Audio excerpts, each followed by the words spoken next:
देहरादून से खबर है, जहां पर डीएवी कॉलेज में मुख्यमंत्री पुष्कर सिंह धामी ने छात्र संघ समारोह में शिरकत की। इस दौरान उन्होंने छात्रों से संवाद कर उनका उत्साहवर्धन किया और युवा सशक्तिकरण पर जोर दिया।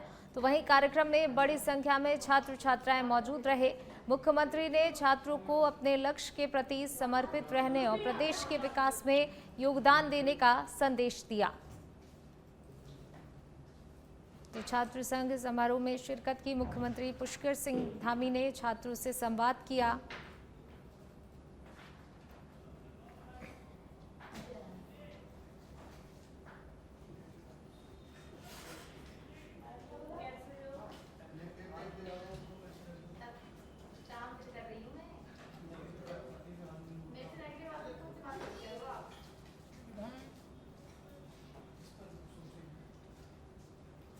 तो देहरादून डीएवी कॉलेज पहुंचे सीएम पुष्कर सिंह धामी, छात्र संघ समारोह में हिस्सा लिया,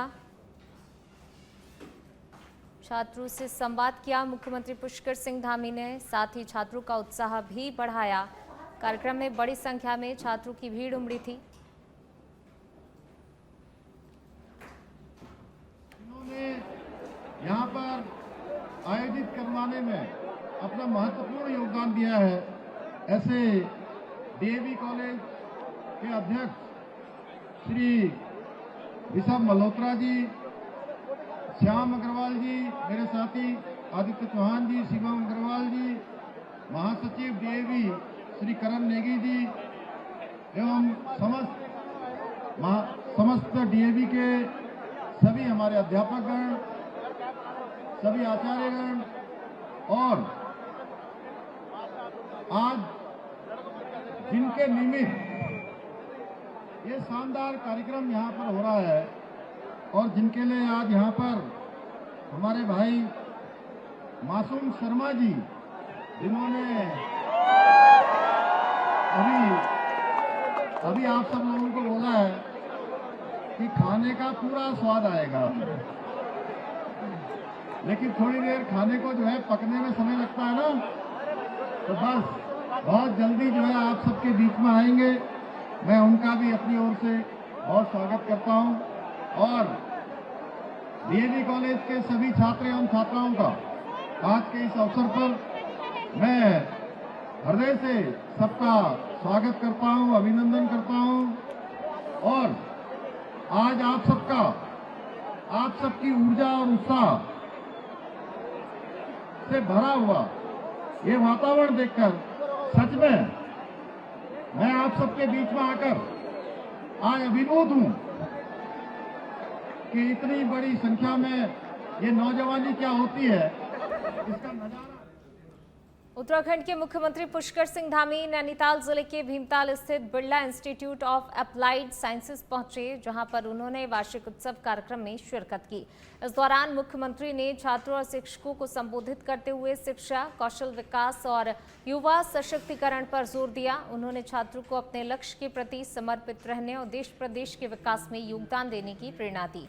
कार्यक्रम में बड़ी संख्या में छात्र छात्राएं और संस्थान के शिक्षक मौजूद रहे।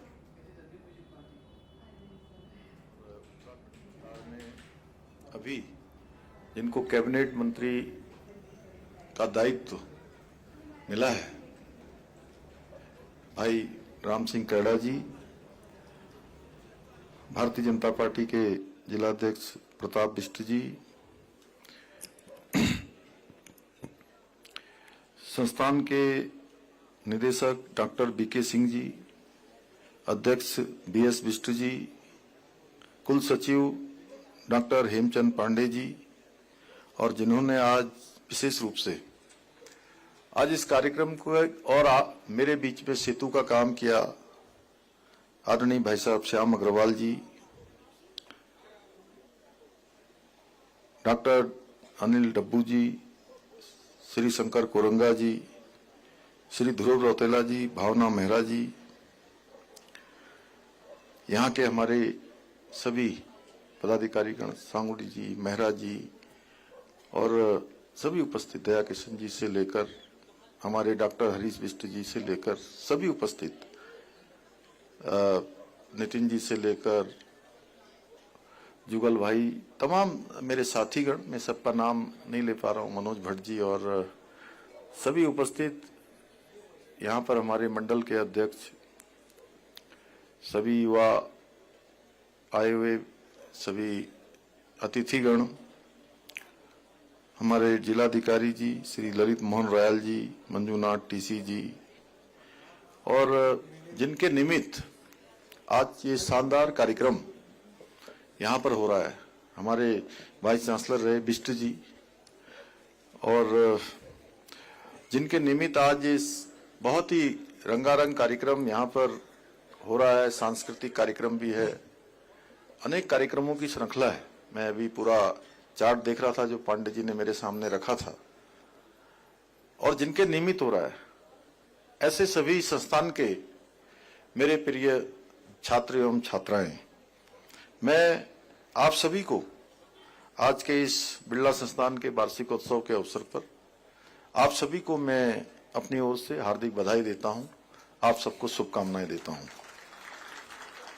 मेरे लिए आप सबके बीच में आना बहुत सच में बहुत खुशी भी है, बहुत प्रसन्नता का विषय है कि मुझे आज इस प्रतिष्ठित संस्थान में हमारे सभी देश के कर्णधारों के बीच, होनहार छात्र छात्राओं के बीच में आज उपस्थित होने का शुभ अवसर प्राप्त हुआ है।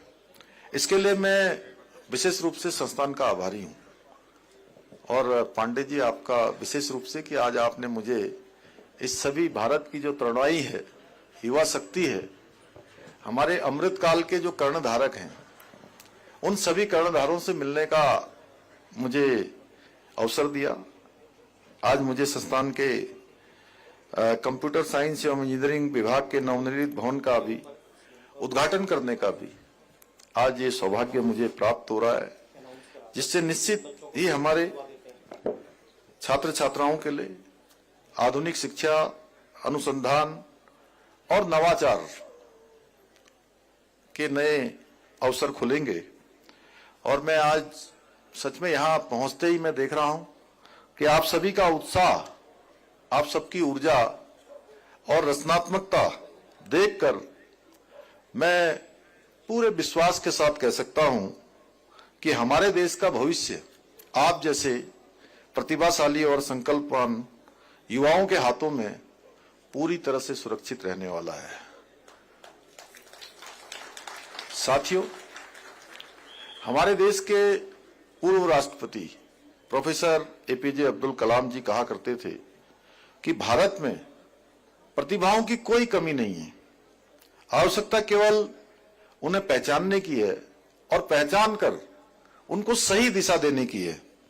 मुझे विश्वास है कि इस संस्थान का प्रबंधन इसी भावना के साथ कार्य करते हुए हमारे युवाओं की प्रतिभा को निखारने में, उनके व्यक्तित्व को उभारने में बहुत महत्वपूर्ण भूमिका निभा रहा है। इस संस्थान की स्थापना के समय हमारे टिहरी गढ़वाल में बालिकाओं की सुरक्षा और सशक्तिकरण के लिए एक सराहनीय पहल की जा रही है, जिसके तहत देवभूमि इंटरनेशनल ताइक्वांडो फेडरेशन द्वारा 280 सरकारी विद्यालयों में छात्राओं को आत्मरक्षा का प्रशिक्षण दिया जा रहा है। रौसाल क्षेत्र में आयोजित एक सप्ताह के प्रशिक्षण शिविर में छात्राओं को ताइक्वांडो की बेसिक तकनीकों के साथ आत्मविश्वास, सतर्कता और आपात स्थिति से निपटने के तरीके सिखाए गए और उन्हें प्रमाण पत्र भी वितरित किए गए। मास्टर ट्रेनर अनुष्का ने बताया, बढ़ते अपराधों के बीच ये प्रशिक्षण बालिकाओं के लिए बेहद उपयोगी है। छात्राओं ने भी इसे लाभकारी बताते हुए कहा कि इससे उन्हें आत्मरक्षा के साथ आत्मविश्वास बढ़ाने में मदद मिली है। स्थानीय लोगों और अभिभावकों ने इस पहल को महिला सुरक्षा की दिशा में महत्वपूर्ण कदम बताया है।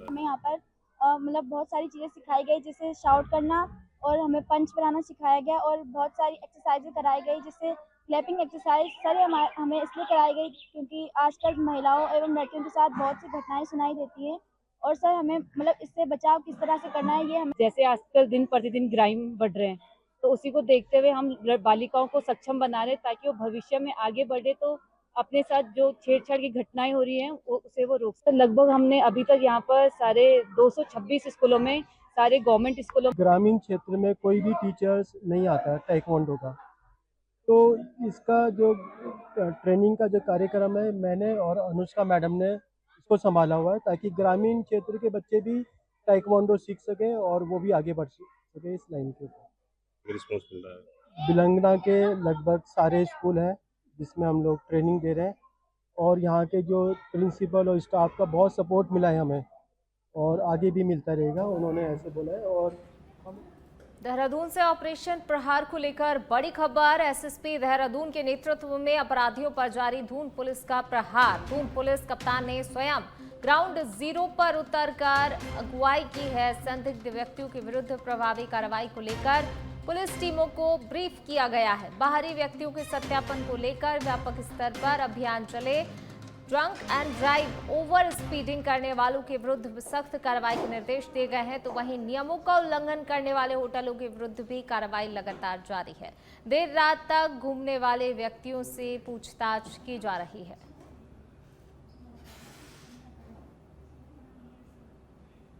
चलिए बढ़ेंगे आगे, बात अगली खबर की। देहरादून में आगामी 14 अप्रैल को प्रधानमंत्री नरेंद्र मोदी के प्रस्तावित दौरे से पहले सियासत तेज हो गई है। विपक्ष ने धाराली आपदा के दौरान घोषित 1200 करोड़ रुपए की राशि को लेकर कई सवाल उठाए हैं। आरोप है कि राज्य को पूरी धनराशि नहीं मिल पाई है, तो वहीं भाजपा ने इन आरोपों को खारिज करते हुए कांग्रेस पर जनता को गुमराह करने का आरोप लगाया है।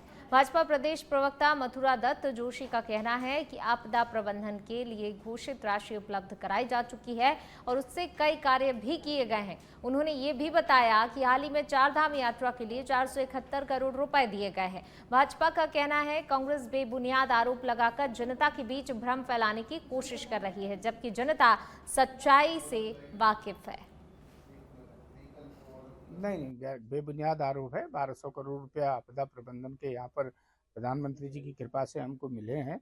उनमें बहुत से काम हुए हैं, बहुत से काम अभी प्रस्तावित हैं, और भी हमने धनराशि मांगी है। और अभी माननीय प्रधानमंत्री जी ने 4 धाम यात्रा के रूटों के लिए 471 करोड़ रुपए की स्वीकृति दी है। जो पिथौरागढ़ वाला हाईवे है, कैलाश मानसरोवर जो चाइना बॉर्डर तक जाता है, उसके लिए, और बद्रीनाथ धाम वाला हाईवे और केदारनाथ धाम वाले हाईवे के लिए 471 करोड़ रुपया और आया है। और इस तरीके के आरोप लगाकर कांग्रेस अराजकता पैदा करना चाहती है और बेबुनियाद आरोप लगाकर जनता को बरगलाना चाहती है।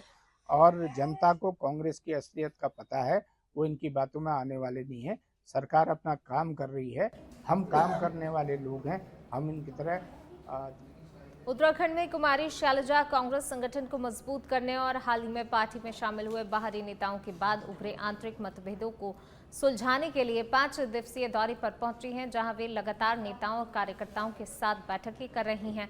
इस बीच भाजपा नेत्री लक्ष्मी अग्रवाल ने कांग्रेस पर निशाना साधते हुए कहा कि शैलजा प्रदेश में गुटबाजी खत्म करने आई हैं, जबकि हरियाणा में उनके कार्यकाल के दौरान पार्टी में फूट पड़ी और कांग्रेस को हार का सामना करना पड़ा। उन्होंने तंज कसते हुए कहा कि कांग्रेस में आपसी संघर्ष इतना गहरा है कि शैलजा का 5 दिन या 15 दिन का दौरा भी पार्टी की स्थिति सुधार नहीं पाएगा।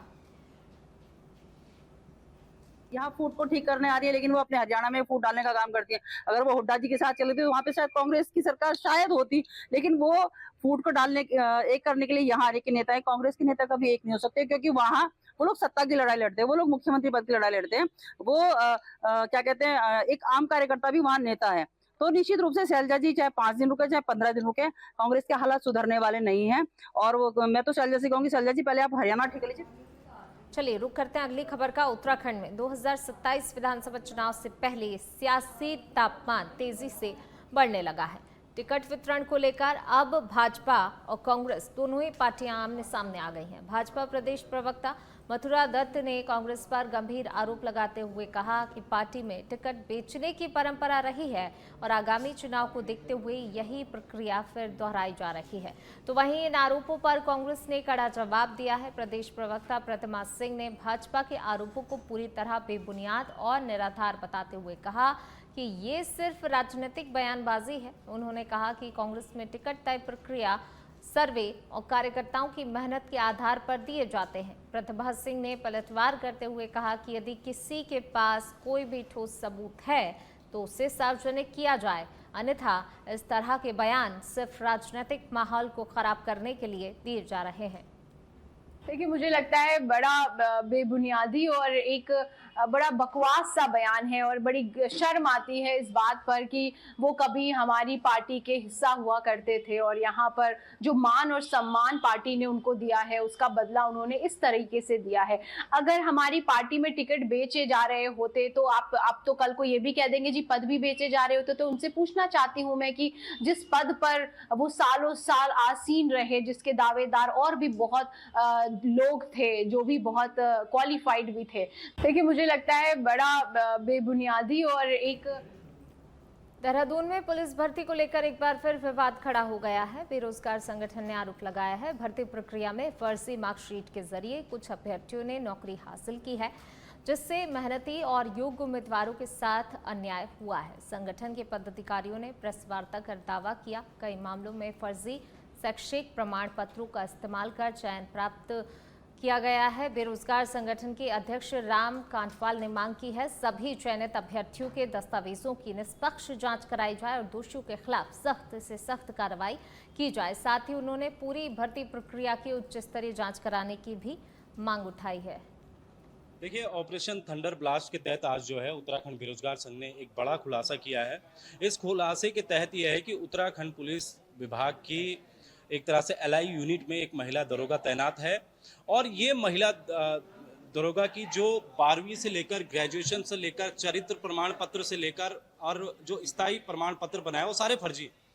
अब हमने जो खुलासा किया था वो ये था कि इस महिला ने जो है भारतीय शिक्षा संस्थान उत्तर प्रदेश से 12वीं की थी और ये 12वीं एक तरह से अगर आप देखेंगे तो ये सारी जो 12वीं थी ये फर्जी थी, ये फर्जी डॉक्यूमेंट्स थे जो, क्योंकि भारतीय शिक्षा संस्थान उत्तर प्रदेश जो है कोई ऐसा बोर्ड नहीं है।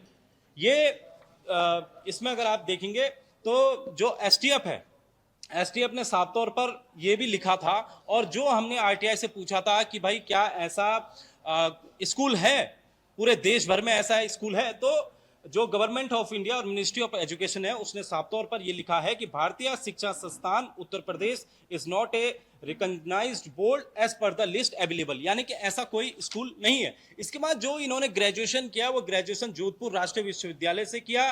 जोधपुर राष्ट्रीय विश्वविद्यालय की भी सारी जो मार्कशीट थी तीनों ईयर्स की, वो तीनों ईयर्स की मार्कशीट जो है फर्जी थी। ये एक दिन भी ना तो कॉलेज गई, एक दिन भी ना तो इन्होंने जो है। चंपावत जिले के बनवसा में नशे के खिलाफ चलाए जा रहे अभियान के तहत पुलिस को बड़ी सफलता मिली है। बनवसा क्षेत्र में संयुक्त कार्रवाई करते हुए पुलिस, एसओजी और एसएसबी टीम ने हिस्ट्री शीटर सूरज कश्यप उर्फ टामा को उसकी पत्नी के साथ गिरफ्तार किया। चेकिंग के दौरान कार की तलाशी में दोनों के कब्जे से 45 ग्राम अवैध स्मैक और करीब 50,000 नगद बरामद किए गए हैं। पुलिस के अनुसार आरोपी के खिलाफ पहले से ही कई मुकदमे दर्ज हैं और वह लंबे समय से नशा तस्करी में सक्रिय था। दोनों ही आरोपियों के खिलाफ मामला दर्ज कर लिया गया है और नेटवर्क से जुड़े हुए अन्य लोगों की भी तलाश तेज कर दी गई है।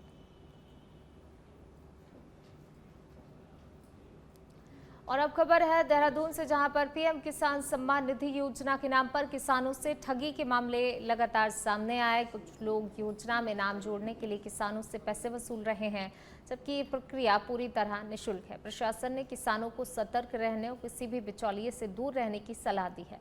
तो वहीं हरिद्वार और भगवानपुर क्षेत्र में किसानों की समस्याएं भी बढ़ती जा रही हैं, जहाँ अवैध वसूली, नदी कटाव, बिजली विभाग की मनमानी और सिंचाई की समस्याओं को लेकर नाराजगी है। किसानों ने जांच कर दोषियों पर कार्रवाई और राहत देने की मांग उठाई है। हमारी कॉन्फ्रेंस इसलिए है कि हमने उत्तराखंड के मुख्यमंत्री को कई फिर ज्ञापन दे दिया 2021 से 22, 23, 24, 25, अभी 2025 में भी दिसंबर में हमने ज्ञापन दिया। किसानों की कुछ समस्याएं थी वो अब तक भी हल नहीं हो पाई और जब मुख्यमंत्री नहीं सुन रहा तो हमने चंपावत के लोहाघाट क्षेत्र के रायनगर चौड़ी में युवक मंगल दल द्वारा जय मां भगवती वॉलीबॉल प्रतियोगिता का आयोजन किया गया, जिसका उद्देश्य युवाओं को नशे से दूर रखकर सकारात्मक दिशा देना रहा। प्रतियोगिता का उद्घाटन भाजपा प्रदेश कार्यकारिणी सदस्य सतीश चंद्र पांडे ने किया, जिसमें जिले भर की 8 टीमों ने हिस्सा लेकर शानदार खेल का प्रदर्शन किया। इस दौरान आयोजकों ने कहा कि ऐसे आयोजन युवाओं को शारीरिक और मानसिक रूप से मजबूत बनाते हैं और उन्हें नशा मुक्त जीवन की ओर प्रेरित भी करते हैं। मुख्य अतिथि ने भी खेलों के महत्व पर जोर देते हुए युवाओं से इसे जीवन का हिस्सा बनाने की अपील की है।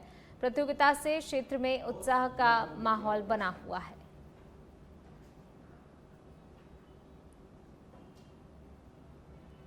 उत्तराखंड में महिलाओं की सुरक्षा और सशक्तिकरण को लेकर राज्य महिला आयोग लगातार सक्रिय नजर आ रहा है। महिला आयोग के अध्यक्ष कुसुम कंठवाल ने कहा कि आयोग महिलाओं की सुरक्षा को लेकर बेहद संवेदनशील और गंभीर है। वहीं उन्होंने बताया 16 अप्रैल को संसद में प्रस्ताव लाया जाएगा, जिसमें सांसदों की संख्या बढ़ाने के साथ ही 53% सीटें महिलाओं के लिए आरक्षित करने की बात कही गई। इसके लिए उन्होंने प्रधानमंत्री और सरकार का आभार जताया। इसके अलावा कंडवाल ने कहा कि महिलाओं को संसद विधानसभा में आरक्षण मिलने से अपने मुद्दों को मजबूती से रख सकेंगी, जिससे कि उनके सशक्तिकरण को और अधिक बल मिलेगा। माननीय प्रधानमंत्री नरेंद्र मोदी जी के जो दृढ़ संकल्प है महिलाओं को लेकर एक बड़ा कदम उन्होंने उठाया देश भर की महिलाओं को, क्योंकि आधी आबादी का प्रतिनिधित्व अपने आप में एक मजबूत प्रतिनिधित्व होता है। और उत्तराखंड की परिप्रेक्ष्य में कहूंगी कि क्योंकि उत्तराखंड की नारी अपने आप में बहुत सशक्त और मजबूत है, जब उन्हें कहीं नेतृत्व करने का मिलेगा तो निश्चित ही वो बखूबी से नेतृत्व करेंगी और कर भी रही हैं। और अभी पंचायतों में आपने देखा है कि सुदूर ग्रामीण क्षेत्र की जो हमारी महिलाएं हैं, पंचायतों में 50% आरक्षण के आधार पर वो अपने सदन में अपनी बात रख पा रही हैं। तो निश्चित ही मैं सरकार का आभार व्यक्त करती हूं कि यह बहुत बड़ी सोच के साथ बहुत बड़ा कदम है। बहुत बहुत धन्यवाद मैं माननीय प्रधानमंत्री जी का करती हूं। माननीय प्रधानमंत्री नरेंद्र मोदी जी के जो दृढ़ संकल्प है महिलाओं को लेकर। देहरादून में पीएम किसान सम्मान निधि योजना के नाम पर ठगी का मामला सामने आया, जहां पर कुछ लोग किसानों से नाम जोड़ने के लिए पैसे वसूल रहे हैं, जबकि ये प्रक्रिया पूरी तरह से निःशुल्क है। प्रशासन ने किसानों को सतर्क रहने और किसी भी प्रकार की ठगी होने पर तुरंत ही शिकायत करने की अपील की है। तो वहीं हरिद्वार और भगवानपुर क्षेत्र में किसानों की समस्याएं लगातार बढ़ती ही जा रही हैं। अवैध वसूली, नदी कटाव से जमीन को नुकसान, टूटी सिंचाई नालियां और बिजली विभाग की मनमानी जैसे कई मुद्दों से किसान परेशान हैं। देहरादून में ऑपरेशन प्रहार के तहत उत्तराखंड एसटीएफ को बड़ी सफलता मिली है। प्रेमनगर थाना क्षेत्र के झाझरा से विक्रांत कश्यप नामक संदिग्ध को गिरफ्तार किया गया है, जिसके तार पाकिस्तानी आतंकी नेटवर्क से जुड़े बताए जा रहे हैं। आरोपी के पास से 32 बोर की पिस्टल, जिंदा कारतूस, स्प्रे पेंट और मोबाइल फोन बरामद हुआ है। जांच में सामने आया सोशल मीडिया के माध्यम से पाकिस्तान स्थित हैंडलर के संपर्क में था और उत्तराखंड की संवेदनशील जगहों की जानकारी साझा कर रहा था। एसटीएफ को आशंका है आरोपी किसी बड़ी वारदात की तैयारी में था, जिसे समय रहते विफल कर दिया गया। फिलहाल एजेंसियां आरोपी से पूछताछ कर पूरे नेटवर्क की गहनता से जांच में जुटी हैं।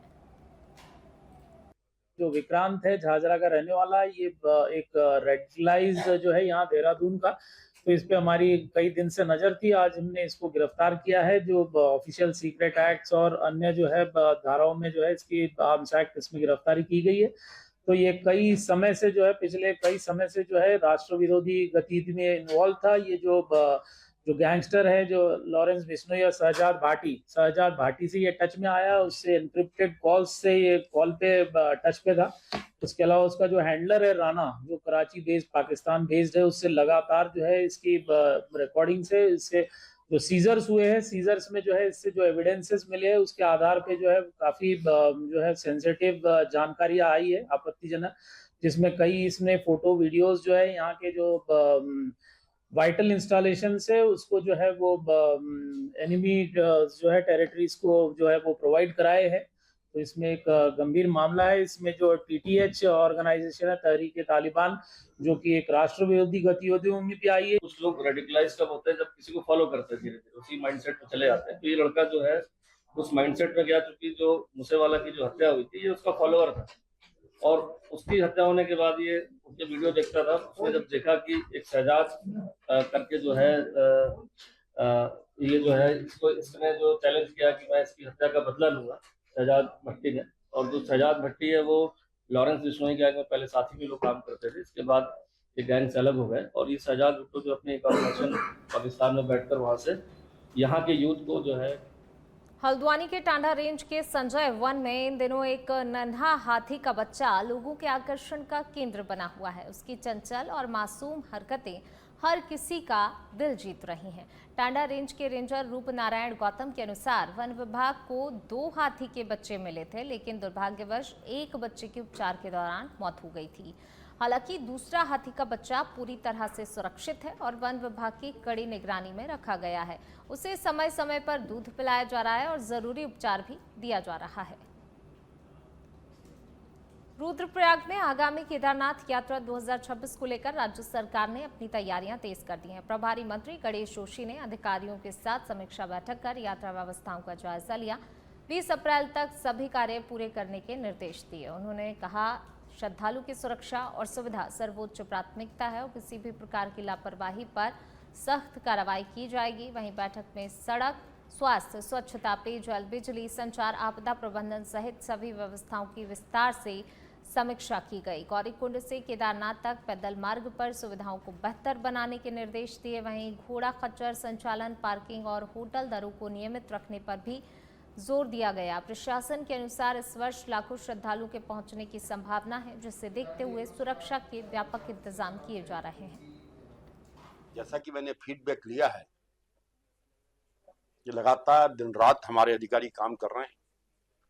हालांकि एक हफ्ते बारिश होने से थोड़ा सा काम की गति धीमी हुई है, लेकिन मुझे यहाँ के डीएम ने आश्वस्त किया है कि 20 तारीख तक हमारी सारी व्यवस्थाएं चाक चौबंद हो जाएंगी और परसों हमारे डीएम और एसएसपी खुद मौके पर जाकर उसका विजिट करेंगे। और यहीं हमारे स्थानीय विधायक, हमारे स्थानीय लोग भी लगातार उसकी चिंता कर रहे हैं। अभी हमारे माननीय विधायक जी ने भी इसकी बैठक ली थी और मैंने कहा कि हमारी जो संस्कृति है अतिथि देवो भव, मैंने कहा हमारा व्यवहार ऐसा होना चाहिए, हमारी पुलिस का व्यवहार ऐसा होना चाहिए, जो टूरिस्ट यहाँ पर आए और लौट कर जाए तो कहे कि मैं बाबा केदार के दर्शन करने गया था। वहाँ के स्थानीय लोगों ने, वहाँ के व्यापारियों ने, वहाँ के होटेलियर्स ने, वहाँ की